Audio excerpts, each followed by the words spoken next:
কারবারটা কি দেশে দেখছো? দাড়িপাল্লা ছাড়া এদের সাথে কোনো মানুষই দেখি না।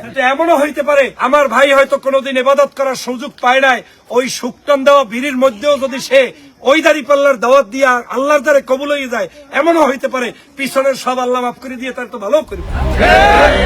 আপনারা দৈনিক বিড়ি খান না ৫-১০টা? যে দোকান থেকে অর্ডার দেবেন ওইখানে বসে বিড়িটায় একটা শুকটান দিয়ে সঙ্গে সঙ্গে বলবেন, দেশের অবস্থা কি দেখছো? দাড়িপাল্লা ছাড়া এদেশে তো আর মানুষই দেখি না।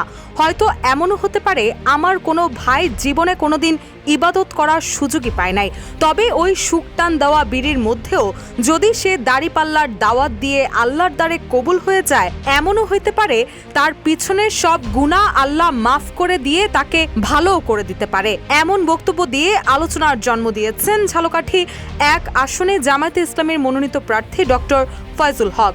৭ জানুয়ারি রাতে রাজাপুরে এক নির্বাচনী উঠান বৈঠকে এই মন্তব্য করেন তিনি।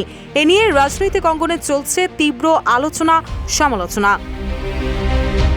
বক্তব্যটি doctor Faizul Haque the youth leader of Bangladesh নামে ফেসবুক পেজে লাইভে প্রচার করা হয়। বৃহস্পতিবার রাতে সামাজিক যোগাযোগ মাধ্যমে এটি ভাইরাল হয়।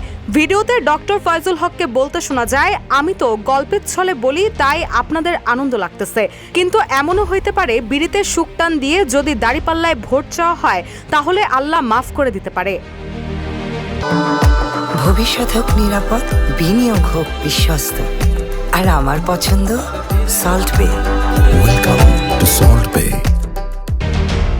পুরুষদের জন্য পরামর্শ দিয়ে ফয়জুল হক বলেন, এখন থেকে ৫ টাকার চা খাবেন আর ১৫ টাকার গল্প করবেন, আর বলবেন খবর তো দেখি সব জায়গায় ডক্টর ফয়জুলের দাড়িপাল্লার জয় জয়কার। এটা বলার পরে আশেপাশের আরও ৫ থেকে ১০ জনও আপনাদের সঙ্গে একই কথা বলবে।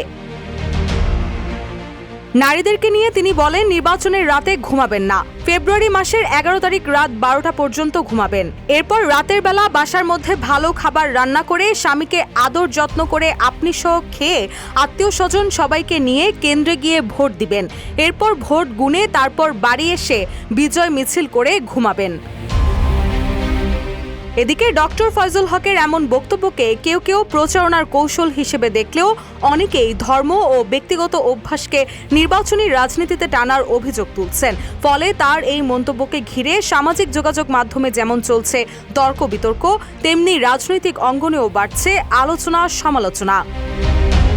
রুশা সুর, নিউজ ডেস্ক, ইত্তেফাক।